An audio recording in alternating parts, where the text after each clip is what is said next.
예, 우리가 이제 예수님의 마지막 일주일을 살펴보고 있는 중에 있습니다. 그 중에 오늘 이제 살펴볼 본문은 아마 그 사건이 수요일 날 일어나지 않았을까? 목요일이 지나고 금요일이 되면 예수님께서 이제 십자가에 달리십니다. 그래서 이틀 전입니다. 이제 6월절을 앞두고 가장 중요한 일은 6월절 어린 양을 준비하는 일입니다. 그래서 6월절 어린 양을 준비하고 이 양이 흠이 있나 없나 살펴보는 일을 하는데 마찬가지입니다. 예수님께서 6월절 어린 양으로 선택이 되셨고 동일하게 그에게 흠이 있는지 없는지 검증하는 시간들을 우리가 지금 살펴보고 있습니다. 마태복음에서는 그 일을 5번의 논증으로 그렇게 기록을 하고 있는데 이 논증을 통해서 예수님의 어린 양 되심, 메시아 되심을 증거합니다. 오늘 우리가 살펴볼 사건은 한 율법사가 예수님께 찾아와서 시험하는 질문을 합니다. 선생님, 율법 중에서 가장 큰 계명은 어떤 것입니까? 예수님께서는 사랑을 말씀하십니다. 오늘 본문 보도록 하겠습니다. 마태복음 22장 34절부터 40절까지 말씀인데 한 절씩 교독하겠습니다. 예수께서 사두개인들로 대답할 수 없게 하셨다 함을 바리새인들이 듣고 모였는데 그 중에 한 선생님, 율법 중에서 어느 계명이 크니까?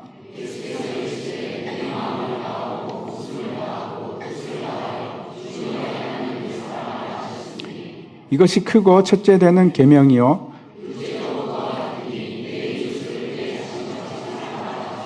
같이 읽겠습니다. 이 두 계명이 온 율법과 선지자의 강령이니라. 아멘. 여러분께서 이제 기억하셨으면 좋겠는데 이제 그 마태복음 처음부터 들으신 분들은 아마 기억하실지도 모르겠습니다. 제일 처음에 족보가 나옵니다. 족보가 나고 1장 후반부부터 시작해서 2장까지 모두 5개의 구약의 예언들이 등장합니다. 우리가 그 내용을 무심코 넘길 수도 있는데 굉장히 중요합니다. 왜 그게 5개인가? 그리고 그 내용이 도대체 어떤 의미인가? 우리가 그 전에 하나씩 살펴봤는데 그 내용은 단순히 이분이 메시아다라는 것을 확증하기 위한 것으로 그치는 것이 아니고 왜 메시아가 이 땅에 오시게 되었나, 그 이유가 뭔가, 그 사역이 어떤 것인가 하는 것을 정확하게 증언하는 내용들입니다. 예수님이 왜 오셨는지 그거가 증거되지 않으면 복음서의 역할이 사라집니다. 복음서는 예수님이 메시아 되심과 그가 하는 사역에 관해서 말씀하고 있는 책이라서 그렇습니다. 다시 그 예언들이 어떤 것인지 제가 이제 좀 정리를 했습니다. 그래서 한번 같이 살펴봤으면 좋겠습니다. 그 첫 번째가 이사야서 7장 14절 인용한 내용인데, 그러므로 주께서 친히 징조를 너에게 주실 것이라. 보라, 처녀가 잉태하여 아들을 낳을 것이요 그 이름을 임마누엘이라 하리라 하는 말씀입니다. 임마누엘이라는 것은 하나님께서 우리와 함께 하신다 하는 뜻입니다.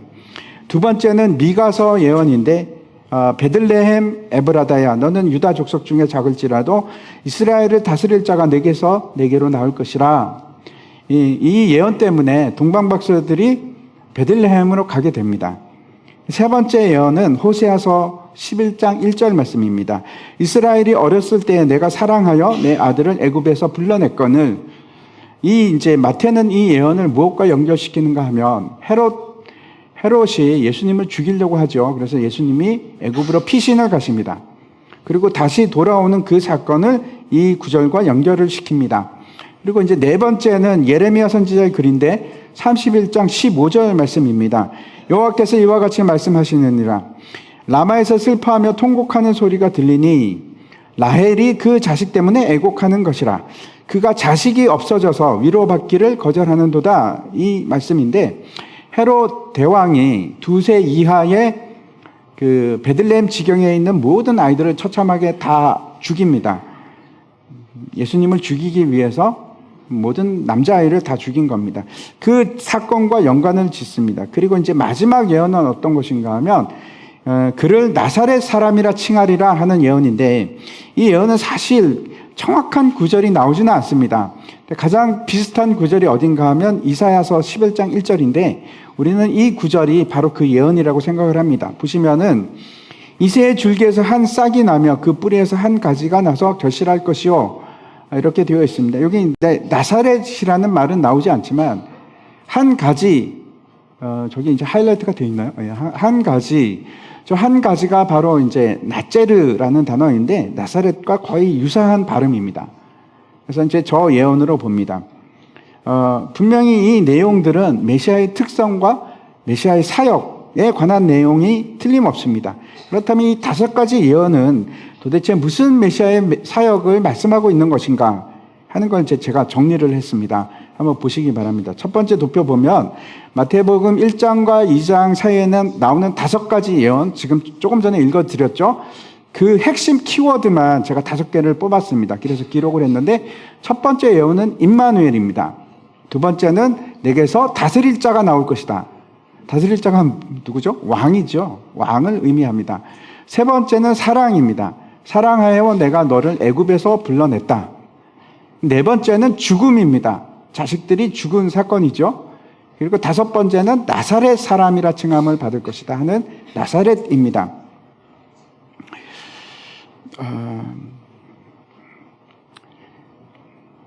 두 번째 내용 한번 그 다음 도표를 한번 보여주시기 바랍니다.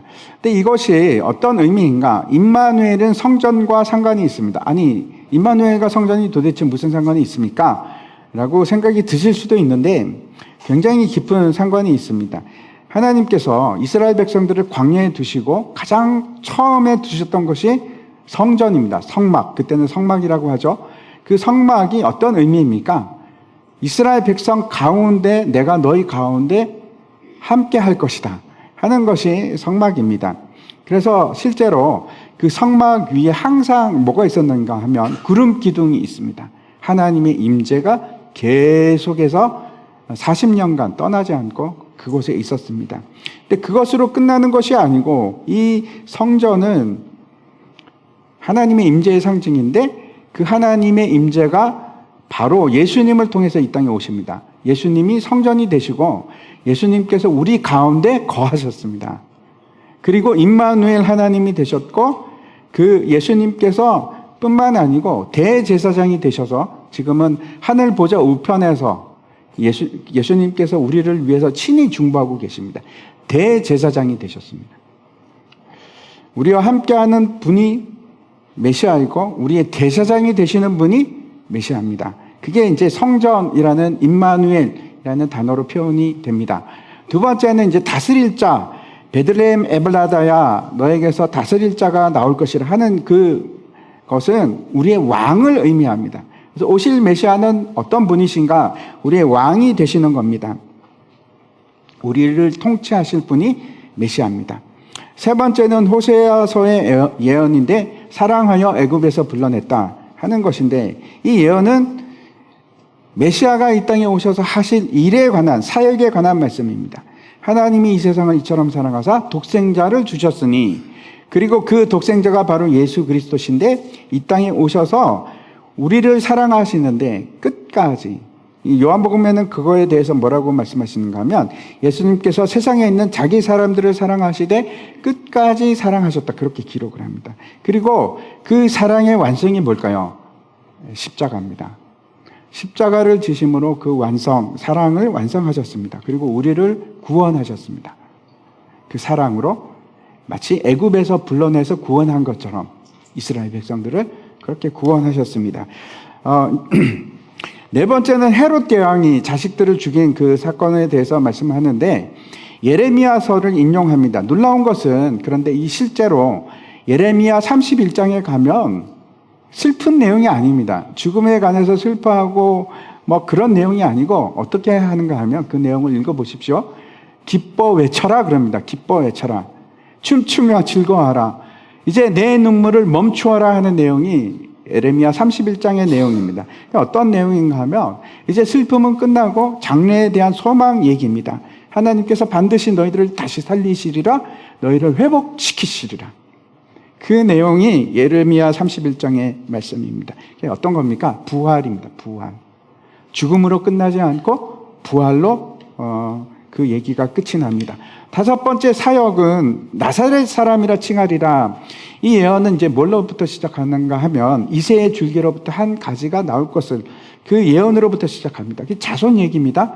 그래서 이제 우리가 다음 시간에 살펴볼 텐데 자손에 관한 얘기를 합니다. 다음 시간 꼭 한번 잘 들어보시기 바랍니다. 네, 아무도 별로 안 오시죠. 놀라운 얘기가 전개됩니다. 그 다음 표를 한번 보여주십시오. 그 표를 보시면은, 그래서 지금 우리가 살펴보고 있는 처음에 나왔던 5개 그 예언과 지금 우리가 그 대제사장들, 서기관들, 그리고 바리새인들, 사두개인들, 헤롯 당이 나와서 논쟁을 하는데 그 논쟁과 어떤 관계가 있을까? 제가 열심히 이걸 찾아봤습니다. 그래서 이제 며칠을 시켰는데 한번 보시기 바랍니다. 예수님께서 성전 정화 사건을 했을 때 그리고 대제사장들이 찾아옵니다. 그러면서 뭐라고 합니까? 예수님께 당신이 무슨 권위로 이런 일을 하느냐? 그렇게 묻지 않습니까? 이건 메시아적 의미로 보면은 당신은 대제사장의 권위를 갖고 있습니까? 왜? 대제사장만 그런 일을 할 수 있습니까? 그걸 묻는 겁니다. 그 질문이기도 합니다. 두 번째는 헤롯 당이 찾아와서 어떤 논쟁을 했습니까? 세금 논쟁을 하지 않습니까? 가이사의 것을 어떻게 할 것입니까? 당신은 세금을 낼 것입니까? 그 내용은 결국 어떤 것인가 하면 당신은 가이사를 왕으로 인정하십니까? 하는 내용입니다. 당신은 가이사를 왕으로 인정하십니까? 예수님께서 뭐라고 하십니까? 가이사의 것은 가이사에게, 하나님의 것은 하나님께 바쳐라. 그 얘기는 나는 가이사의 것이다라는 얘기입니까? 아니죠. 그 얘기가 아닙니다. 예수님 그분이 하나님이십니다. 그분이 왕이십니다. 가이사가 왕이 아니고 예수님이 왕이십니다. 사실은 그 얘기입니다. 그리고 이제 네 번째 먼저 보겠습니다. 네 번째 보면 우리가 이제 지난 시간, 지지난주죠? 그때 이제 봤던 건데 부활 논쟁이 사두개인들과 일어납니다. 그래서 사두개인들이 찾아와서 부활 논쟁을 하는데 다 죽은 거 아닙니까? 죽음으로 끝나는 거 아닙니까? 라고 이제 질문을 하고 예수님께서 아니다. 부활이 있다. 그걸 이제 증거하십니다. 부활의 존재를 증명하십니다. 그리고 이제 오늘 살펴볼 내용이 사랑에 관한 내용인데 그 서기관 그룹을 대표해서 한 율법사가 예수님께 찾아와서 가장 큰 계명은 무엇입니까? 이렇게 질문을 하는데 율법에 관한 질문입니다. 그리고 이제 마지막 5번째 기대하십시오. 다음 주입니다. 이거는 오늘 안 할 겁니다. 예수님께서 바리새인들에게 다윗의 자손이 어떻게 주가 될 수 있느냐 이런 질문을 하십니다. 그 질문의 내용입니다. 지금 이제 그래서 이제 마지막 표 이제 네 번째 지금 이제 또 화면에 있습니다. 이렇게 보시면 이 5개의 논증을 통해서 결국 예수님께서 메시아 되심에 아무런 흠이 없고 합당하신 분이다 하는 것을 증명하게 되는데 권위 질문은 어떤 겁니까? 결국 예수님께서 대제사장 되심에 대해서 말씀하는 거고 그 권위를 가지고 계신 거고 두 번째 그건 어디서부터 왔습니까? 하나님으로부터 온 권위입니다. 대제사장의 권위가 하나님으로부터 온 것이고 두 번째 이제 세금 논쟁은 정치에 관한 것이죠. 첫 번째는 성전에 관한 것이었고 두 번째는 정치에 관한 얘기였습니다. 누가 왕인가? 가이사가 왕인가? 하나님이 왕인가? 예수님 그분이 하나님이십니다. 예수님이 왕이십니다. 세 번째 오늘 본문이기도 한데 예수님은 사랑을 완성하신 분이십니다. 그리고 이제 네 번째는 예수님께서 어떤 분이신가 하면 죄와 사망의 권세를 이기시고 승리하신 분이십니다. 부활하신 분이십니다. 그리고 마지막 예수님은 이건 이제 다음 주에 우리가 살펴볼 텐데 심판주가 되십니다. 이 5가지가 예수님의 메시아 됐음을 보여주는 것이고 이것이 메시아의 사역입니다. 오늘 본문 말씀 이제 보도록 하겠습니다. 34절입니다. 예수께서 사두개인들로 대답할 수 없게 하셨다 함을 바리새인들이 듣고 모였는데 이제 앞에서 사두개인들이 부활 문제를 가지고 와갖고 예수님을 시험했던 내용을 우리가 이제 살펴보지 않았습니까? 예수님께서 이렇게 대답하십니다. 하나님은 죽은 자의 하나님이 아니요 살아있는 자의 하나님이시다. 아브라함도 이삭도 야곱도 여러분 믿으십니까? 지금 살아있습니다. 산자의 하나님이십니다. 지금도 살아있습니다. 그래서 더 이상 사두개인들이 할 말을 잃게 만들었는데 심지어는 그 주위에 있던 사람들이 감명을 받습니다. 와, 어떻게 저렇게 기막힌 절묘한 대답을 하실까? 어떻게 대받아 칠 수 있는 그런 칠 수 없는 진리를 드러내십니다. 놀라운 대답을 하셨습니다. 그래서 이제 바리새인들이 이제 모여서 의논하기 시작합니다. 이제는 자신들이 나서야 될 차례입니다. 대제사장이 나섰고 헤롯 당이 나섰고 사두개인들이 나섰고 이제는 자신들의 차례입니다. 그래서 꼭 모여서 이제 얘기를 하는데 지금까지 성전에 대해서 정치에 대해서 그리고 신학적 문제에 대해서 부활 문제에 대해서 논쟁을 했는데 바리새인들이 가장 자신 있는 것이 뭘까요? 율법입니다. 맨날 바리새인들이 하는 일이 율법을 성경을 읽고 해석하고 가르치고 그 일을 하는 사람들입니다. 그래서 이제 그 중에 한 율법사가 나서게 됩니다. 아마 이제 그 중에 가장 학식이 깊고 율법에 자신 있는 사람이 아니었을까 이런 생각을 합니다. 마태복음 이제 22장 35절과 36절 보시기 바랍니다. 그 중에 한 율법사가 예수를 시험하여 묻되 선생님 율법 중에서 어느 계명이 크니까? 당시 이제 서기관 그룹이 있습니다. 이 사람들은 전문적으로 성경을 필사하는 사람들입니다. 첫 번째, 왜냐하면 그때는 무슨 인쇄를 할 수 있는 인쇄소가 있어서 인쇄를 하는 것이 아니고 서기관들이 한 권 한 권 다 성경을 필사를 하는 겁니다. 필사했을 뿐만 아니고 공문서를 만드는 사람이기도 하고 그래서 서기관입니다. 통상적으로 이 사람들은 어떤 사람들인가 하면 바리새파 사람들인데 그냥 바리새파가 아니고 서기관들은 다 지도자급입니다. 굉장히 높은 분들입니다. 높은 분들이고 이 사람들이 이제 관료를 행정적인 일을 하기도 하고 때로는 이들 중에서 산헤드린 공회의 공회원으로 활동하는 사람들도 있습니다. 아주 높은 사람들인데 그 중에서도 서기관 중에서도 율법사는 어떤 사람인가?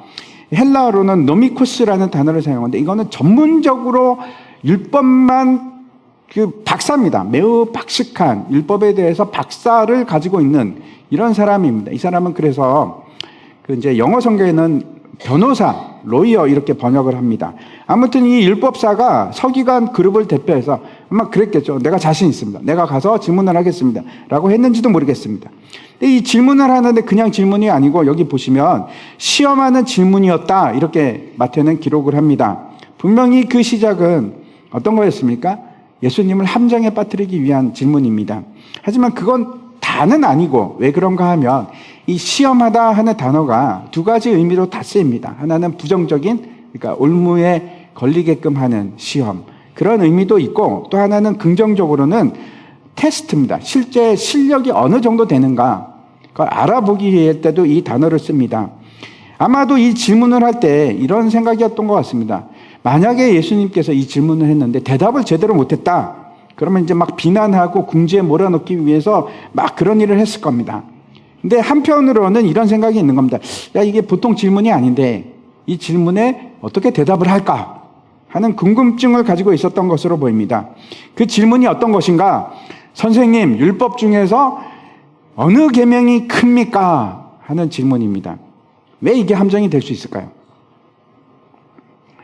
당시 이제 서기관들은 모세의 율법을 다 분류하는 일을 참 많이 했습니다.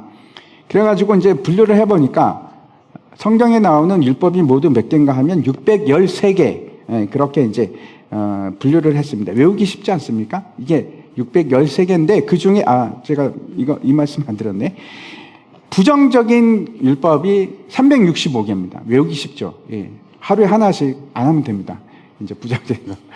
그리고 또 긍정적인 율법이 있는데 248개입니다. 합쳐서 613개가 되는데 248개는 뭐 어떻게 해서 그런지 모르겠는데 이 사람들이 얘기하는 것이 신체의 모든 부분들 그게 248개라고 합니다. 잘 모르겠는데 어떤 분들은 그럽니다. 이제 사람의 뼈가 보통 200개에서 300개 사이라고 하는데 정확한 건 뭐 잘 모르겠습니다. 그걸 얘기하는 것인지 아무튼 신체가 모두 248개고 하루하루 1년의 날들이 365니까 그걸 매치를 시켜갖고 이거 매일같이 할 일이 있는 겁니다. 근데 이것으로 끝나는 것이 아니고 법이 613개로 끝나는 것이 아니고 다시 이걸로 가지고 파생법을 만듭니다. 이게 몇 개인가 하면 6,000개입니다. 6,000개. 예를 들어서 안식일을 거룩하게 지키라. 그 법을 가지고 이제 법이 어떤 게 또 세부적으로 생기기 시작하는가 하면 안식일을 거룩하게 지키기 위해서 이제 이런 법을 만드는 겁니다. 씨를 뿌리면 안 된다. 추수를 해서도 안 된다. 파종을 해서도 안 된다. 뭐 이런 걸 만들어내고 또 이런 법도 있습니다. 선을 그으면 안 됩니다. 안식일에는 선을 그으면 안 됩니다. 그리고 제단을 해서도 가위질을 해서도 안 됩니다. 뿐만 아니고 글자를 쓸 때 2자 이상 쓰면 안 됩니다. 한 자만 써야 됩니다. 안 그러면 안식일 법에 걸리는 겁니다. 그렇게 파생법을 만드는데 그게 36개입니다. 계속 그렇게 생기는 겁니다. 근데 생각해 보십시오. 부정적인 계명들은 그래도 낫습니다. 안 지키면 아무것도 안 하면 되지 않습니까? 이불 쓰고 누워 있으면 그러면 부정적인 하지 말라 하는 거 안 할 수 있는데, 긍정적인 법을 한번 생각해 보시기 바랍니다. 예를 들어서 절기를 지켜라, 부모를 공경하라, 사랑해라. 어떻게 하면 될까요? 쉽지 않죠. 이거 매일 한다고 생각해 보십시오. 그래서 어떤 일을 하는가 하면 이 사람들이, 바리새인들이 법 중에서 가벼운 법과 무거운 법을 이제 나누기 시작합니다. 왜? 다 지키려니까, 너무 힘드니까. 그래서 분류를 하는 겁니다. 가벼운 법은 어떻게 하는 거면 한 반선택적으로 만들어 갖고 지켜도 되고 좀 안 지켜도 되고, 이런 법들을 한번 골라보고, 그리고 이거는 반드시 지켜야 되는 중요한 법, 이렇게 분류를 하기 시작한 겁니다. 그래서 실제 이제 바리새파 사람들이 그렇게 법에 얽매여서 사는 것이 자기들만 그런 것이 아니고 모든 사람들에게 정말 많은 무거운 짐을 줍니다. 6,000개를 한번 지킨다고 생각해 보시기 바랍니다. 여러분은 어떻게 생각하십니까? 율법에 경중이 있을까요? 무겁고 가벼운 것이 있을까요? 어떤 법이 중요한 법이고 어떤 법이 가볍다고 생각하십니까? 어떤 차이로 그걸 우리가 구별할 수 있을까요? 우리나라에도 이제 경범죄가 있고 중범죄가 있습니다. 경범죄에 이제 걸리면 벌금만 내면 됩니다. 근데 중범죄에 걸리면 실형을 살아야 됩니다. 다르죠? 근데 법이 많아지면 모순적인 상황이 생길 수 있습니다. 예를 들어서 이웃의 소가 길을 잃었다. 그러면 율법은 뭐라고 말씀하는가 하면 그 소를 주인에게 끌고 가서 찾아줘야 됩니다. 그게 신명기 22장에 나옵니다. 이웃을 위한 법입니다. 그렇게 해야 됩니다. 그런데 만약에 그날이 안식일이다. 그러면 어떻게 해야 됩니까? 끌고 가서 찾아줘야 됩니까? 안식일이니까 안 지켜도 됩니까? 문제가 심각하죠. 이걸 지켜야 되나 저걸 지켜야 되나. 안식일법을 따라야 됩니까? 아니면 이웃을 사랑하는 법을 따라야 됩니까? 만약에 우선되고 중요한 법이 있다면 그러면 가벼운 법은 무시해도 될까요? 마태복음 5장 말씀 한번 보시기 바랍니다. 내가 율법이나 선지자를 폐하러 온 줄로 생각하지 말라. 폐하러 온 것이 아니요 완전하게 하려 함이라. 진실로 너에게 이르노니 천지가 없어지기 전에는 율법의 1.1획도 결코 없어지지 아니하고 다 이루리라. 그러므로 누구든지 이 계명 중에 지극히 작은 것 하나라도 버리고 또 그같이 사람을 가르치는 자는 천국에서 지극히 작다 일컬음을 받을 것이요 누구든지 이를 행하며 가르치는 자는 천국에서 크다 일컬음을 받으리라. 예수님께서는 뭐라고 말씀하십니까? 율법의 1.1획도 결코 없어지지 않으리라. 무슨 말입니까? 어떤 것 하나도, 사소한 것 하나도 무시할 수 없다, 그런 뜻입니다. 무시해서는 안 됩니다. 계명 중에 어떤 것은 지극히 작다고 얘기하는 사람이 있다면 그 언어로 이렇게 유의하듯이 그렇게 말씀하는 겁니다. 천국에도 그 사람은 지극히 작은 자가 될 것이다. 어떤 것은 너무 중요해서 무시할 수 없고 어떤 거는 가벼우니까 무시하고 그런 것이 없습니다. 예수님께서 그렇게 말씀하시는 겁니다. 살인하지 말라 하고 거짓말하지 말라. 어떤 게 더 중요합니까? 똑같이 중요합니다. 똑같이 중요합니다. 그거 어기면 둘 다 우리는 사망입니다. 예수님께서 형제를 미워하는 자마다 뭐라고 하십니까? 살인하는 자다. 미워하는 거하고 살인하는 거하고 똑같다고 말씀하십니다. 차이가 없습니다. 똑같은 죄입니다. 다시 오늘 본문으로 돌아가서 예수님께서 어떻게 대답을 하는지 보도록 하겠습니다. 37절과 38절입니다. 예수께서 이르시되 내 마음을 다하고 목숨을 다하고 뜻을 다하여 주 너희 하나님을 사랑하라 하셨으니 이것이 크고 첫째 되는 계명이요. 이 말씀은 굉장히 유명한 말씀입니다. 쉐마 이스라엘이라고 하는 유명한 구절인데 이 말씀은 이제 신명기 6장 4절과 5절에 나오는 말씀인데 한번 보시기 바랍니다. 같이 한번 읽겠습니다. 시작. 이스라엘아 들으라. 우리 하나님 여호와는 오직 유일한 여호와이시니 너는 마음을 다하고 뜻을 다하고 힘을 다하여 내 하나님 여호와를 사랑하라. 이 구절은 모든 이스라엘 사람들이 달달달달 외우는, 하루에도 몇 번씩 외우는 그런 구절입니다. 우리가 기도할 때 주기도문 외우고 사도신경 외우는 것처럼 이 사람들 그렇게 외우는 구절입니다. 여기 보면 우리가 하나님을 사랑하는 이유를 아주 분명하게 말씀하고 있는데 뭐라고 하십니까? 이유가 오직 유일한 하나님이시기 때문에. 그 말이 어떤 뜻일까요? 하나님만이 참 하나님이시기 때문에? 예, 그것도 뭐 틀렸다고 할 수는 없습니다. 하나님만이 우리의 경배를 받으실 분이시기에 예, 그것도 그런 뜻도 있습니다. 하지만 우리가 정말 기억해야 할 것은 무슨 말인가 하면 하나님만이 우리가 마음을 다하고 뜻을 다하고 힘을 다해 사랑할 대상이 된다는 겁니다. 유일한 하나님이라는 뜻입니다. 신명기에서 하나님을 사랑함에 있어서 마음을 다하고 뜻을 다하고 힘을 다해서 하나님 사랑하라 이렇게 말씀하는데 이 말을 제가 분명하게 다시 이제 직역을 하면 이런 얘기입니다. 너는 최선을 다하여 심정을 가지고 너는 최선을 다하여 호흡을 너의 모든 호흡을 가지고 너는 최선을 다해서 너의 모든 열심을 가지고 하나님을 사랑하라. 심장으로 사랑하라. 너의 모든 열심을 다 내서.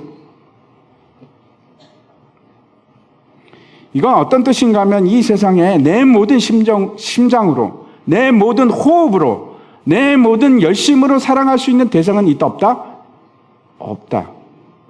하나님 한 분만 그 대상이다 하는 겁니다.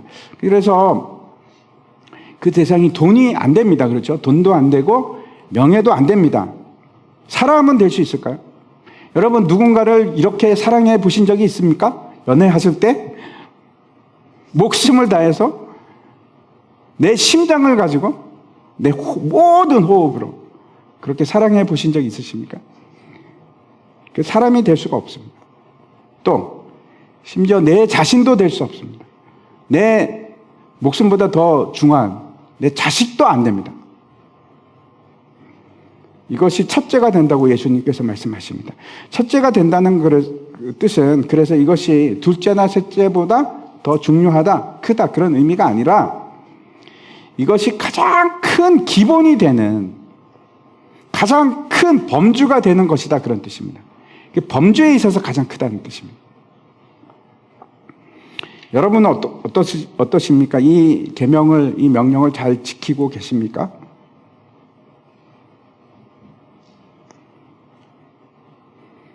예수를 믿는다는 것은 사실 새로운 갈등이 일어나는 일입니다. 그리고 당연히 그 갈등이 생겨야만 합니다. 이전에는 그냥 세상 내 마음대로 살고 싶은 대로 그렇게 살면 되죠. 내 생각 따라서. 근데 이제 다릅니다. 예수를 믿게 되면 갈등이 생기는데 물론 이제 예수를 안 믿어도 갈등들이 있는데 그거는 좀 다른 것들이죠. 현실 속에서 나오는 문제들로 인한 갈등들인데 그거는 전혀 다른 차원의 갈등이 생깁니다. 예수를 믿게 되면 오히려 심한 갈등입니다. 이전엔 내가 하고 싶은 대로 했는데 지금은 이제 순종의 문제가 생기는 겁니다. 내가 하나님의 법을 순종할 것인가? 육체의 법을 따를 것인가? 로마서에 보면은 바울이 이 얘기를 합니다. 내 안에 두 가지 법이 있다고. 하나님의 법이 있고 내 육체의 법이 있고 내 안에 선을 행하기를 원하는 내가 있고 악을 행하는 내 지체가 있다. 그래서 뭐라고 합니까? 오라 나는 공고한 사람이로다. 이 사망의 몸에서 누가 나를 건져내랴. 그렇게 얘기합니다. 그 갈등이 존재합니다. 우리 모두. 성경에서 분명히 말씀하고 있는 것은 이런 겁니다. 너는 무엇이 소중하냐? 너는 무엇을 사랑하느냐? 고린도전서 이제 13장 보면은 사랑에 대한 정의가 나오지 않습니까? 사랑이라는 것은 100% 이타적입니다. 100% 이타적입니다. 사랑은 오래 참고, 사랑은 온유하고, 사랑은 시기하지 않고. 좀 이따 올라오셔도 됩니다. 아직 조금 더 남았습니다. 두 번째.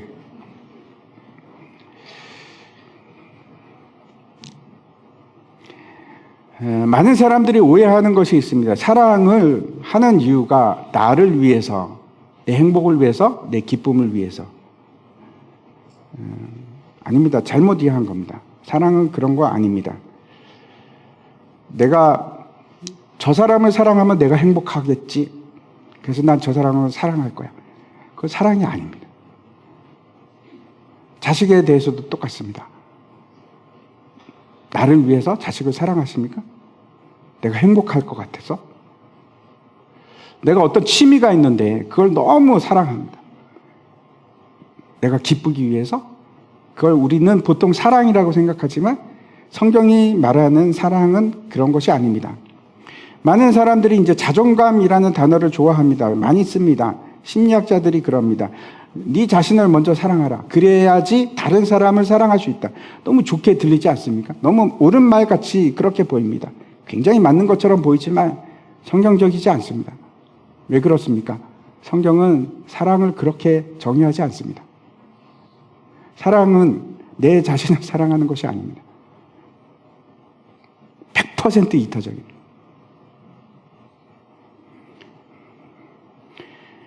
물론 하나님께서 우리를 지극히 귀하게 여기시고 우리는 존귀한 하나님의 자녀가 맞습니다. 하지만 내 편에서 내 자신은 아무것도 아닌 먼지와 같은 존재입니다. 왜 이런 말씀을 드리는가 하면 우리가 내 자아가 살아있는 동안에는 내가 살아있는 동안에는 사랑을 못합니다. 할 수가 없습니다. 내가 살아있는데 하나님을 사랑할 수 있다고요? 못합니다. 내가 살아있으면 나를 채우기 위해서 끊임없이 뭔가를 요구합니다. 하나님을 사랑하지 않는 겁니다.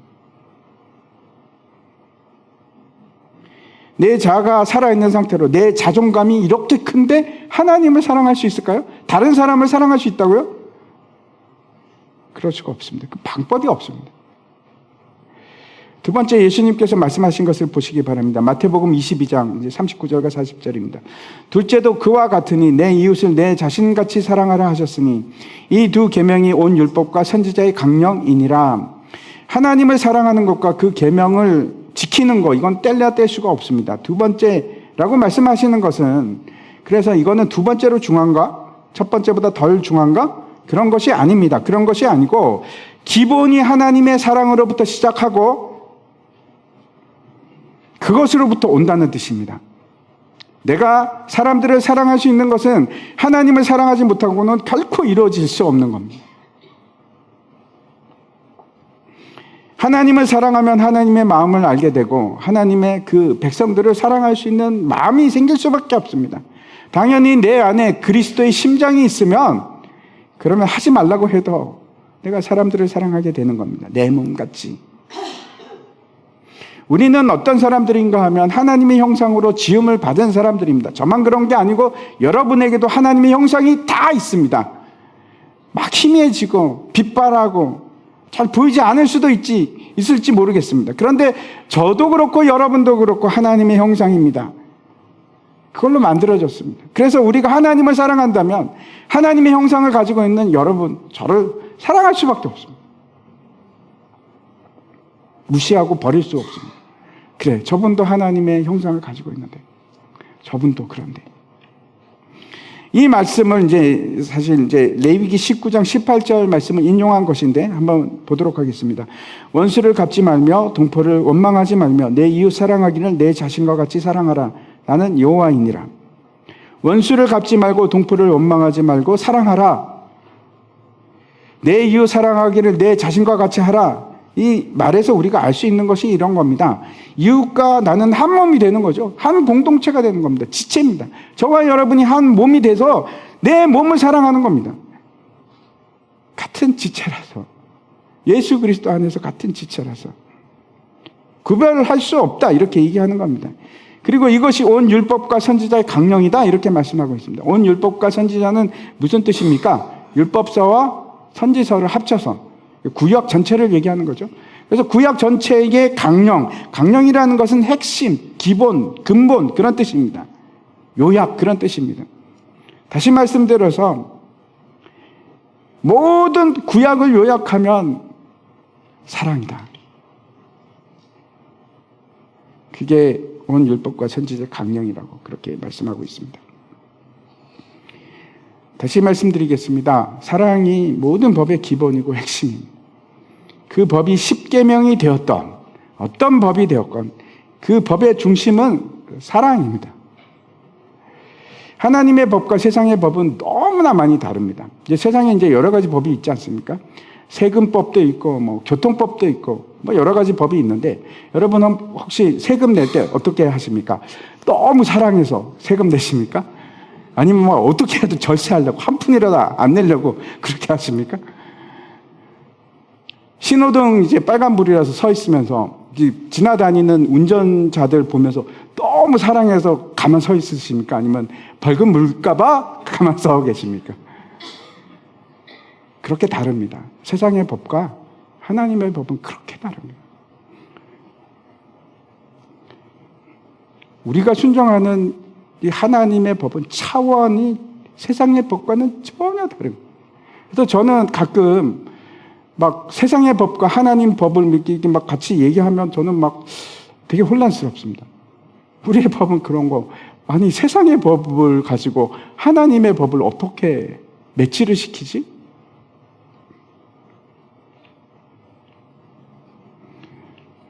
하나님의 법은 사랑의 법입니다. 모든 것이 다 하나님을 사랑하게 하는 겁니다. 그래서 사랑하지 않고 행하는 모든 것은 순종한 것이 아닙니다.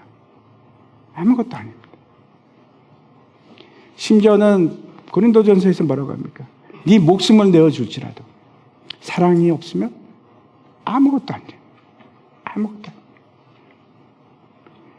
기도를 아무리 열심히 해도, 예배를 열심히 드린다고 해도 그 안에 하나님을 사랑하는 마음이 없으면 아무것도 아닙니다. 아무것도 아닙니다. 여러분 구제를 많이 하십니까? 하나님 말씀에 순종하셨습니까? 왜 그렇게 하십니까? 하나님을 너무 사랑하십니다. 내 심장으로, 최고의 심장으로, 내 모든 호흡을 가지고 그렇게 사랑하셔서 하십니까?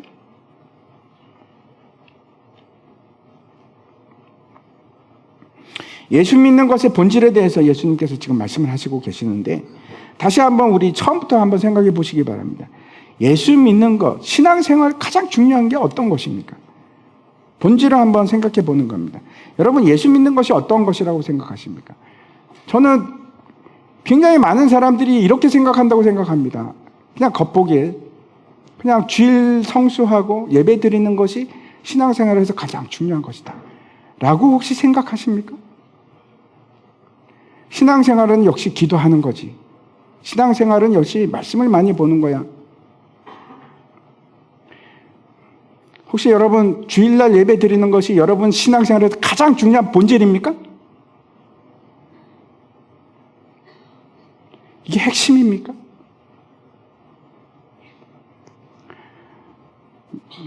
누가복음 10장에 보면 예수님께서 선한 사마리아인에 대한 비유를 말씀하십니다. 한 사람이 예루살렘에서 여리고로 가다가 강도를 만나서 거진 죽었습니다. 지나가다가 첫 번째로 제사장이 지나간데 못 본 척하고 갑니다. 두 번째 레위인이 가는데 그냥 지나쳐 버립니다. 그리고 사마리아 사람이 지나가는데 이 사람을 구할 뿐만 아니고 치료비를 대신 내고 여관비를 대신 내고 그렇게 합니다. 우리가 이 얘기의 핵심을 좀 간과하시면 안 됩니다. 핵심을 알았으면 좋겠습니다. 예수님께서 이 얘기를 통해서 정말 우리에게 하고 싶어 하시는 그 내용이 어떤 걸까요? 너는 선한 사마리아처럼 그렇게 행동하라, 그런 얘기를 하시고 싶으셨을까요? 그게 본질입니까? 그 얘기일까요? 이 사마리아 사람은 유대인들과 아주 앙숙 정도가 아니고 원수입니다. 서로 쳐다보지도 않습니다. 근처에 가지도 않습니다. 근데 이 사람이 유대인을 살린 겁니다. 그에게 선을 행합니다. 자기 돈을 들여서. 나는 내 이웃을 정말 내 몸과 같이 사랑할 수 있을까? 나는 정말 하나님을 사랑할 때 내 최고의 호흡과 최고의 심장을 가지고 최고의 열심으로 하나님을 사랑할 수 있을까? 그런 사랑이 내 안에 존재하는가?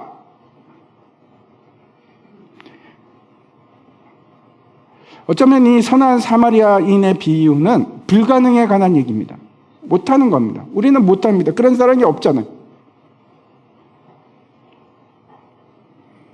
우리 본성이 바뀌지 않고 절대 이룰 수 없는 사랑입니다. 고린도전서 13장 4절과 5절 말씀 우리 같이 한번 읽어볼까요? 같이 읽겠습니다. 시작. 사랑은 오래 참고 사랑은 온유하며 시기하지 아니하며 사랑은 자랑하지 아니하며 교만하지 아니하며 무례히 행하지 아니하며 자기의 유익을 구하지 아니하며 성내지 아니하며 악한 것을 생각하지 아니하며. 여러분 어떻게 생각하십니까? 단 한 번이라도 이런 사랑을 해본 적 있으십니까? 아니면 이런 사랑을 행하는 사람을 보신 적이 있으십니까?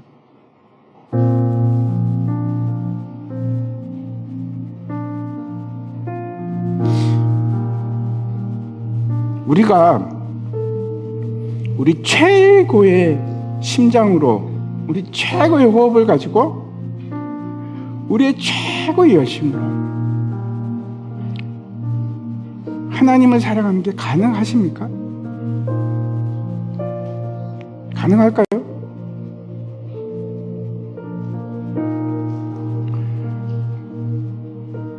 놀랍게도 그 일을 예수님께서 하셨습니다.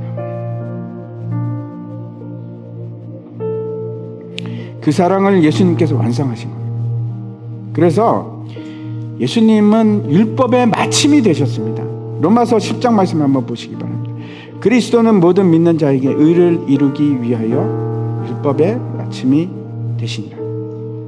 예수님께서 십자가를 통해서 그 사랑을 완성하시고 율법을 마치셨습니다. 마침이 되셨습니다. 그래서 이제는 우리 차례입니다. 우리 차례입니다. 물론 우리 옛사람은 이런 거 하기 불가능합니다. 못합니다. 어떤 사람이 가능한가? 성령 안에서 거듭난 사람들. 재창조가 필요합니다. 그리고 그 일을 이제는 내가 하는 것이 아니고 누가 하십니까? 성령 하나님께서 하십니다. 하나님께서 직접 하십니다. 그래서 가능합니다. 그래서 가능한 겁니다. 내가 하면 못하죠. 제가 다시 여러분에게 질문 드리겠습니다. 여러분에게 가장 중요한 일이 뭡니까? 사랑입니다. 사랑보다 중요한 거 없습니다. 저는 가끔 그런 생각을 합니다. 굉장히 많은 예수 믿는 사람들이 정말 사랑을 아무렇지도 않게 생각합니다. 아니, 뭐지?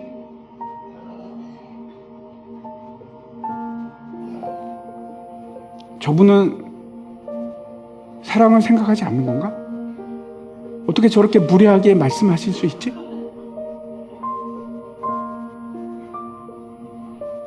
어떻게 저렇게 행동하실 수 있지?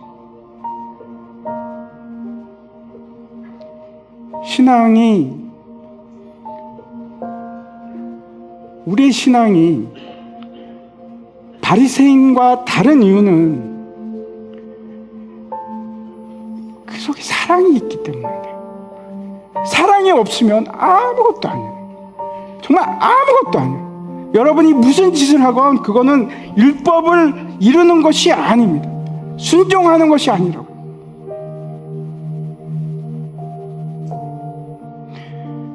마치 때로는 사람들이 전혀 사랑에 관심이 없는 것처럼 행동합니다. 저를 포함해서 무례히 행하고 오래 참지도 않고 화를 내고. 제일 중요한 것이 사랑인데 그냥 사랑은 아무렇지도 않게 여기고, 그거 없어도 신앙생활 잘할 수 있는 것처럼 생각하고, 그거 없어도 천국 간다고 생각하고. 아니, 어떻게 그럴 수 있죠? 사랑하지 않는데 천국 갈 수 있다고요?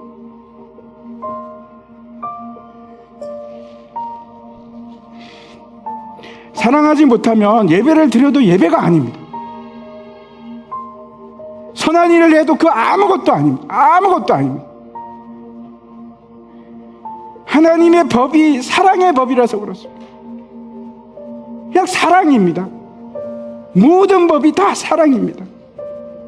하나님을 사랑해서 예배 드리는 거고, 하나님을 사랑해서 선한 일을 순종하는 거고, 내가 내 이웃을 사랑하기에, 정말 심장으로 사랑하기에 그에게 복음을 전하는 거고, 모든 동기가 사랑이에요. 모든 행동이 사랑이에요. 사랑이 최고의 법입니다. 저는 우리 교회가 사랑하는 교회가 됐으면 좋겠어요. 미워하지 않았으면 좋겠습니다. 무례행하지 않았으면 좋겠습니다. 겸손했으면 좋겠어요. 낮아졌으면 좋겠어요. 모든 다른 사람들을 존귀하게 여겼으면 좋겠어요.